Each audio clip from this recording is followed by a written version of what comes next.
Fala Dev! O vídeo de hoje é dedicado aos desenvolvedores Python que estão começando a desenvolver projetos, só que sem utilizar a interface gráfica, né? E no lugar utilizam ali a interface de linha de comando. E a biblioteca que eu vou apresentar nesse vídeo se chama Colorama. E ela vai dar um quê a mais aí em seus projetos, deixando-os mais elegantes e mais interessantes de serem utilizados. Então, bora codar! Então vamos começar iniciando aqui em nossos repositórios, criando aí uma pastinha chamada PyColor e acessar essa pasta e abri-la com o nosso querido VS Code. Beleza, então, para iniciar o nosso projeto, vamos começar criando aqui um arquivo chamado main.py, que vai ser o nosso módulo principal. E o primeiro passo a ser feito aqui é importar a biblioteca Colorama. Então, from Colorama, import, e vamos ter que importar aqui duas coisas. O for, que vai trazer as constantes de cores, e o método init, que vai ser o inicializador da biblioteca. O próximo passo é justamente iniciar a biblioteca, chamando aqui init, passando aqui o par de parênteses. Aqui abaixo a gente pode fazer o seguinte: para melhor organizar as cores, vamos criar aqui uma variável chamada color e utilizar aqui a estrutura de dicionário que o Python nos fornece. E aqui podemos criar nossas cores, por exemplo, com a chave yellow, né? Lembrando que a chave precisa estar entre aspas, porque precisa ser uma string, né? E aqui, chamando aqui as constantes, podemos, por exemplo, chamar aqui o nosso yellow.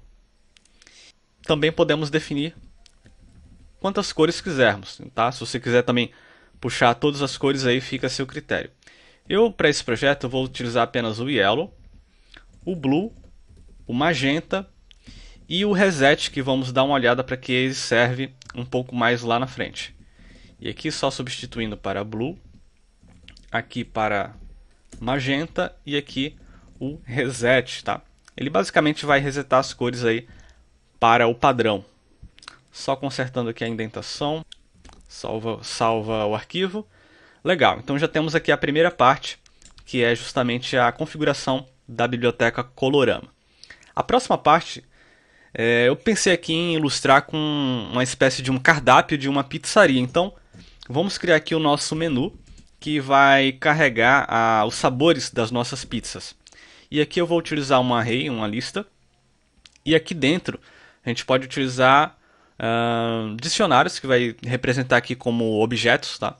Semelhante ao uso de JavaScript, tá?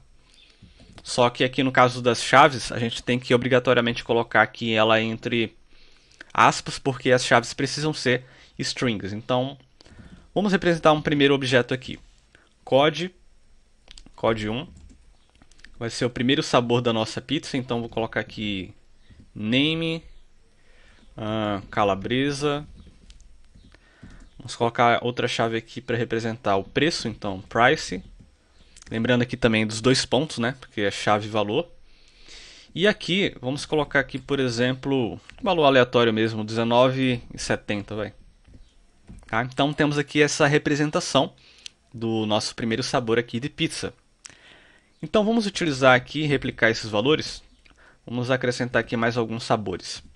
Só substituindo aqui, renomeando aqui os códigos para ficar diferente. Aqui talvez puder mussarela, vai. Mussarela, frango e catupiry. Catupiry. E os preços também vamos deixar um pouco diferente aqui, só para ilustrar. 22,70, pode ser 20,50 e aqui talvez 21,90. Então olha só, temos aqui a nossa segunda parte do nosso projeto pronta, que é a definição, utilizando aqui esse array para representar os sabores que vamos ter aqui da nossa pizzaria. Bem, o próximo passo é exibir esses dados em tela. Então, eu vou utilizar aqui uma estrutura com while true, né, aquele loop infinito, para exibir os nossos sabores. Então, podemos utilizar aqui uma estrutura for para iterar a cada item daquele menu. Então, for item, por exemplo, em menu, fica dessa forma. E aqui podemos chamar a função print já para exibir, por exemplo, item e o código. Mas antes, vamos pensar o seguinte. Vou descer aqui essa estrutura for. Só novamente configurar aqui a indentação. Vamos fazer o seguinte, para ficar mais apresentável. Vamos começar com um print e colocar aqui o nome da nossa pizzaria. Então, utilizando aqui template string, tá? É só eu colocar aqui F e dentro das aspas a string normal. Então, pizzaria, vou chamar de pizzaria La Sabor. Vai. Pizzaria La Sabor. Embaixo, vamos colocar também um título para o nosso cardápio. Então, cardápio. Eu vou colocar entre colchetes para destacar aqui melhor.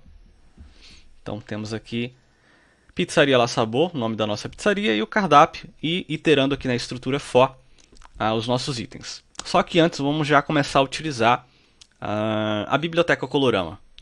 Então, olha só como é que fica. Dentro aqui da string, como é uma template string, você pode utilizar a variável normalmente, lembrando de colocar ela entre um par de chaves. E aqui a nossa variável lá em cima se chama color. Então vamos chamar blue, a cor blue para pintar o título da nossa pizzaria aqui, Pizzaria La Sabor. E vocês lembram do reset? Justamente para isso. Se eu salvar esse projeto aqui do jeito que está, e só para não ficar também em loop infinito, eu vou colocar um input aqui embaixo. Inclusive, a gente pode fazer o seguinte, ó, chose input, e aqui ó, escolha um sabor. Já pode ser até um input aí que você pode estar programando para o usuário escolher um sabor, né? Então, choose input, escolha um sabor, beleza? Salva o arquivo. Vamos executar para ver como está ficando aqui. Então, Python 3, main. Olha só, Pizzaria La Sabor foi lá. Tudo azulzinho, ó, cardápio. E os itens já está iterando. E escolha um sabor. Só que aí, veja só. Temos esse reset aqui, é justamente para voltar às cores padrões, tá? Ou seja, voltar para o branco. E aqui no final, ó, depois que eu termino o título, eu chamo novamente color, só que com a chave do reset. Assim, só o nosso título, Pizzaria La Sabor, vai ficar com a cor azul. Ele começa com azul e aqui no final eu reseto essas cores. Então, inicializando novamente o projeto, olha só. Agora só fica o título em azul. Legal, né? Então vamos continuar para deixar mais interessante. A gente pode fazer o seguinte também, ó. Colocar um Ctrl/N aqui, ó, para pular de linha. Olha só como é que fica. Pizzaria La Sabor em cima, quebra de linha e o nosso título de cardápio. Agora vamos arrumar essa representação aqui dos sabores.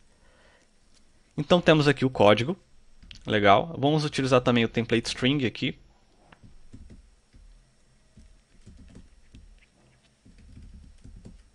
Legal, já temos aqui o código. Vou colocar um ponto.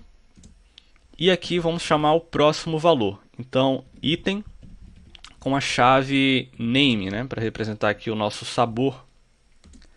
E a outra parte aqui da string vai ser item com o preço da pizza. Salva. Vamos executar novamente. Opa, só um detalhe, eu coloquei aqui 2 pontos, né, no nosso nome e ela é só name, tá? Salvando aqui novamente. Olha só, já temos a representação ali do nosso cardápio. Legal, né? Para ficar um pouco mais interessante, eu lembro que os cardápios ele tem aquele tracejado, né, para separar um pouco os preços da descrição. Então, olha só, a gente poderia colocar aqui, ó, uns traços. Salva. Só para vocês entenderem o que eu estou falando, ó, aquele tracejado, né, para separar. Só que a gente pode chamar isso numa variável. Então, talvez aqui traces, ó, e podemos chamar aqui novamente e substituir aqui pela nossa variável trace, que vai dar o mesmo resultado. E para deixar um pouco mais shorthand aqui, né, você pode colocar apenas um hífen e utilizar o operador aritmético. Multiplicado por 10, isso vai resultar em 10 hífens. O resultado deve permanecer o mesmo, só que de uma forma um pouco mais compactada, né? Legal? Agora vamos colorir também o nosso cardápio, né? Então olha só, eu vou utilizar a cor amarela aqui para os preços. Então como é que podemos fazer? Chaves, porque vamos acessar uma variável, color, e podemos aqui chamar com a chave yellow. Salva novamente, vamos ver o resultado. Olha só, ficou amarelo. Só que vocês lembram do reset, né? Eu esqueci de colocar o reset, então o reset vem aqui ao final, ó. Chave novamente, color com o nosso reset. Salva de novo. Olha só, agora ficou bem mais interessante, né? Temos Pizzaria La Sabor em azul, lá no topo, quebra de linha, cardápio, a listagem dos sabores de pizzas e aqui só os preços em amarelo. E por fim, o input, né? Escolha um sabor, inclusive a gente pode também fazer uma quebra de linha aqui, ó, com Ctrl/N. E por que não pintar também esse escolha um sabor. Então vou usar aqui o template string novamente e podemos utilizar aquela cor magenta, ó, color magenta. Vamos salvar e ver o resultado. Olha só como ficou mais interessante, não é isso? E bem mais organizado, né? E outro detalhezinho, para deixar essa distribuição de colunas aqui um pouco mais correta, aqui no caso do nome, ó, dentro aqui das chaves da variável, você pode estar utilizando 2 pontos e a quantidade de colunas que você quer. Então aqui eu vou definir aqui 10 como coluna. Olha só o resultado, como vai ficar maneiro. Olha só, ficou bem mais organizado agora, né? Ele distribui até 10 colunas aqui para o nome. E aí vem com aquele tracejado e por fim o preço das pizzas. Legal? Bem, espero que você tenha gostado dessa biblioteca, dessa dica. E que você possa estar implementando aí em seus projetos que não utiliza uma interface gráfica, né? Utiliza aí apenas o terminal, vai dar um up aí em seus projetos, vai deixar bem mais interessante de interagir via terminal, né, com essas cores. E se você gostou, deixa o like e não esqueça de se inscrever em nosso canal. Continue nos acompanhando aí e isso vai nos manter motivados aí para trazer cada vez mais vídeos interessantes como esse. Então, até a próxima. Ficamos por aqui. Tchau!